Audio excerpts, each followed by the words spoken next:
Halo semua, balik lagi dengan saya Rizal Kurniasa. Pada pembahasan kali ini, kita akan membahas terkait dengan komponen-komponen pendukung pariwisata.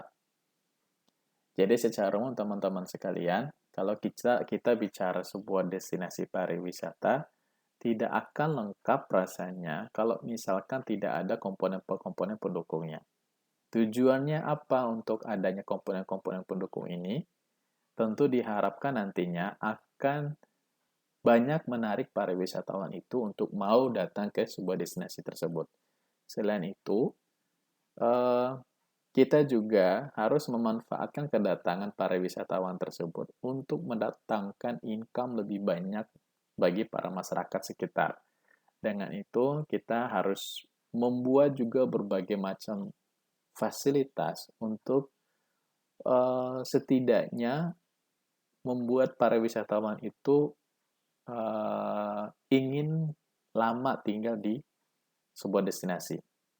Selain daripada itu juga ada hal-hal yang lainnya agar agar para wisatawan itu dapat mempermudah mereka ketika berkunjung ke sebuah destinasi.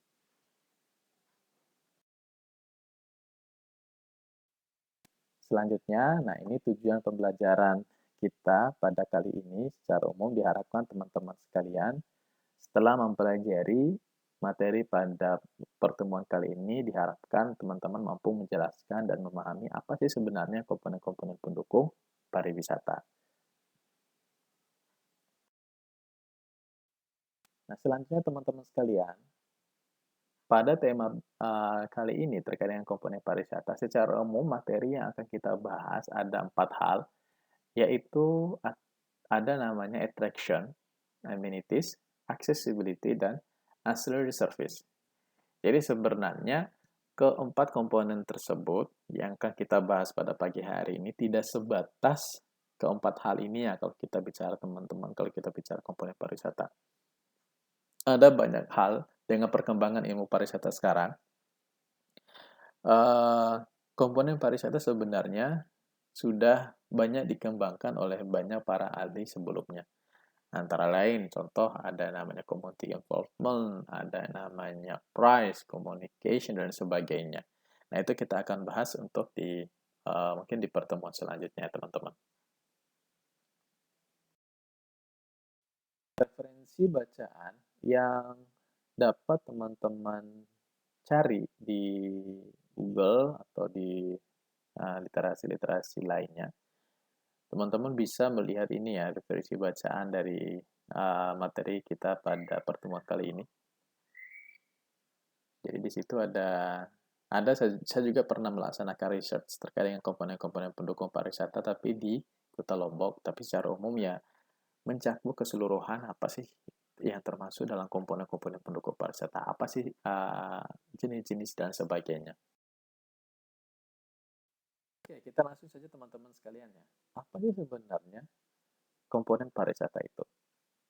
Jadi secara umum teman-teman sekalian, komponen pariwisata itu merupakan elemen penting dalam memenuhi segala kebutuhan dan pelayanan bagi wisatawan.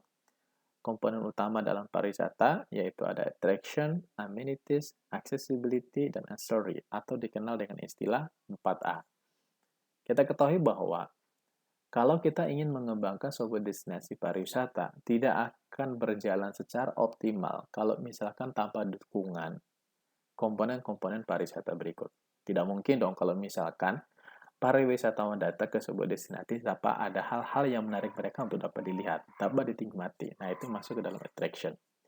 Selain itu, uh, untuk memaksimalkan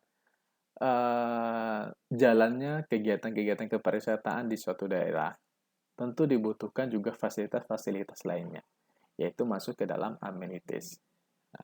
Namun selanjutnya adalah mempermudah para wisatawan itu untuk berkunjung ke sebuah destinasi, tentu dibutuhkan juga aksesibilitas yang baik.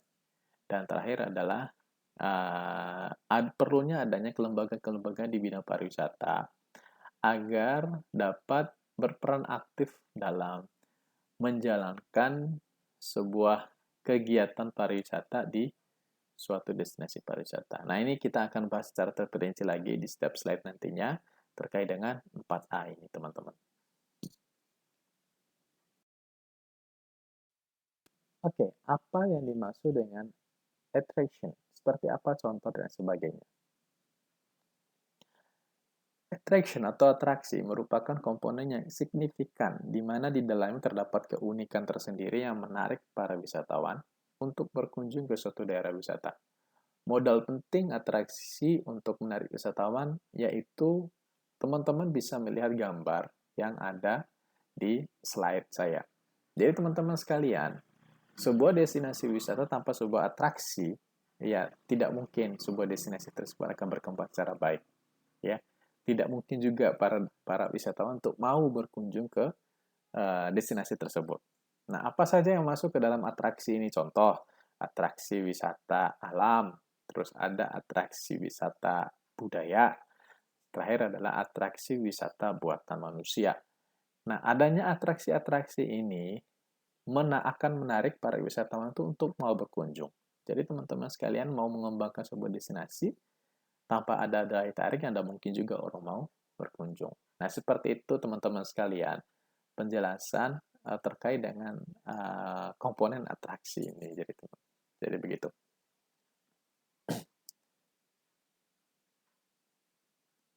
Nah, ini ada atraksi wisata alam, atraksi wisata budaya. Oke, selanjutnya amenities atau fasilitas. Nah, amenities ini segala macam sarana dan prasarana yang diperlukan oleh wisatawan selama berada di daerah tujuan wisata. Nah, sarana dan prasarana yang dimaksud seperti apa teman-teman sekalian? Ada hotel, restoran, pasar seni, gedung pertunjukan, jalan raya, persediaan air, tenaga listrik, tempat pembuangan sampah, bandara, pelabuhan, telepon, dan sebagainya. Agar lebih maksimal kita mengembangkan sebuah destinasi, amenities, jenis-jenis fasilitas ini sebaiknya harus ada di sebuah destinasi wisata, teman-teman sekalian. Karena kenapa? Tujuannya sebenarnya yang paling penting adalah agar bagaimana caranya kita itu membuat wisatawan itu mau tinggal lebih lama di sebuah destinasi pariwisata yang kita miliki. Otomatis kalau mereka tinggal lebih lama di destinasi tersebut, tentu kan akan banyak pengeluaran dari para wisatawan tersebut. Otomatis income para masyarakat yang tinggal di sekitar destinasi tersebut atau memiliki usaha di sebuah destinasi tersebut tentu akan semakin meningkat. Begitu seperti itu teman-teman sekalian. Jadi dengan adanya pariwisata pun ada hal yang mengakibatkan multiplier effect, istilahnya ada efek pengganda dari yang didapatkan dari destinasi tersebut bagi masyarakat. Jadi ada peningkatan ekonomi di situ dan sebagainya. Selanjutnya adalah aksesibilitas atau akses. Accessibility merupakan segala jenis alat transportasi ataupun jasa transportasi yang menjadi akses penting dalam pariwisata. Nah, di sisi lain, akses ini diidentikan dengan transferabilitas, yaitu kemudahan untuk bergerak dari daerah yang satu ke daerah lainnya. Elemen penting ini dalam accessibility adalah bandara, pelabuhan, alat transportasi, jalan raya. Jadi teman-teman sekalian, tidak lengkap rasanya kalau misalkan kita mengembangkan sebuah destinasi wisata tanpa ada akses yang baik, ya. Jadi kalau misalkan teman-teman ingin berkunjung ke sebuah destinasi akan ragu juga kalau sudah mengetahui waduh akses di sana itu cukup sulit, akses di sana itu belum diperbaiki atau tidak ada prasarana lainnya yang mampu atau untuk mempermudah para wisatawan itu untuk berkunjung ke sebuah destinasi wisata. Jadi sebaiknya kalau Anda mau mengembangkan sebuah destinasi, akses itu menjadi poin penting juga teman-teman, agar mempermudah para wisatawan itu untuk berkunjung ke destinasi yang kita miliki.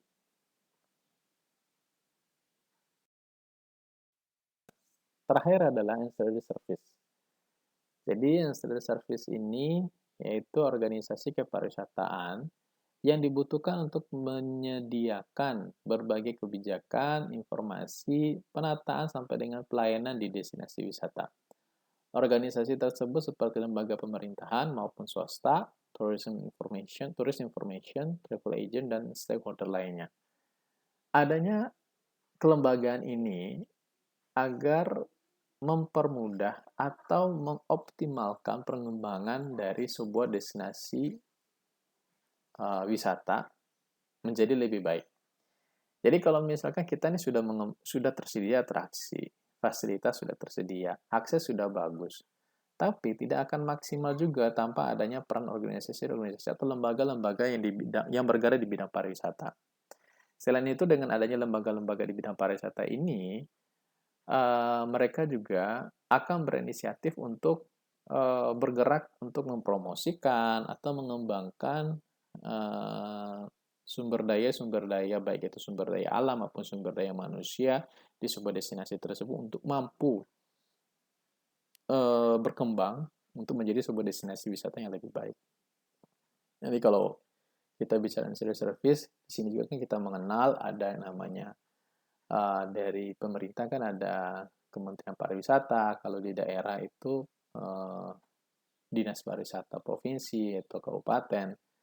Terus di tingkat masyarakat juga ada yang namanya Pokdarwis dan sebagainya, dan lembaga-lembaga sebagainya. Ya, perannya mereka itu tujuannya itu tidak lain adalah untuk mengembangkan pariwisata tersebut, baik itu mempromosikannya, menyelenggarakan hal-hal menarik atau event-event tertentu untuk mendatangkan pariwisatawan dan sebagainya. Seperti itu, teman-teman. Masuk kesimpulan, jadi secara umum teman-teman, komponen pariwisata itu terdiri dari 4 hal, seperti halnya ada attraction. Nah, attraction ini apa saja? Ada atraksi budaya, atraksi alam, dan atraksi buatan. Selain itu ada amenitas, terdiri dari fasilitas hotel, restoran, pasar seni, gedung pertunjukan, dan sebagainya. Aksesibilitas, sebaiknya tersedia pelabuhan, bandara, terminal, alat transportasi, dan kondisi jalan yang baik, tersedia penerang jalan, dan sebagainya. Dan terakhir adalah ancillary service, yaitu terdiri dari organisasi pemerintah, swasta, dan stakeholder pariwisata lainnya. Keempat hal komponen dari komponen pariwisata ini harus berjalan sinergi ya, teman-teman sekalian. Harus dikembangkan secara selaras dan seimbang ya agar perkembangan sebuah destinasi pariwisata di suatu daerah berjalan dengan baik dan berkembang secara optimal. Jadi kalau misalkan salah satu komponen pariwisata ini tidak ada, ya bukan tidak mungkin sebuah destinasi pariwisata di suatu daerah itu tidak dapat berkembang secara optimal, teman-teman sekalian. Jadi seperti itu. Dengan adanya komponen-komponen pariwisata ini juga akan menimbulkan multiplier effect namanya atau efek pengganda dari adanya sebuah pariwisata.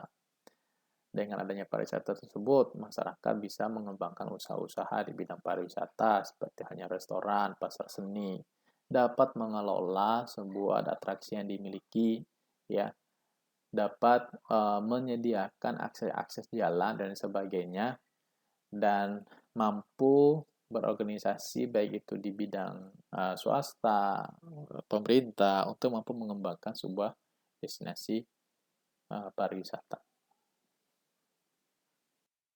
Jadi seperti itu penjelasan singkat saya terkait dengan komponen-komponen pariwisata teman-teman sekalian.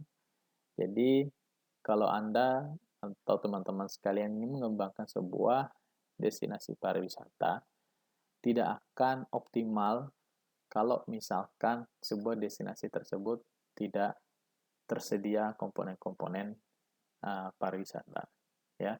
Kalau misalkan komponen pariwisata tersebut sudah tersedia, bukan tidak mungkin sebuah destinasi pariwisata akan berkembang dengan baik. Akan banyak para wisatawan berkunjung ke destinasi tersebut. Dan bukan tidak mungkin juga akan menimbulkan efek pengganda dengan adanya atau dengan meningkatnya perekonomian masyarakat setempat. Terima kasih, saya Heri, teman-teman sekalian. Wassalamualaikum warahmatullahi wabarakatuh.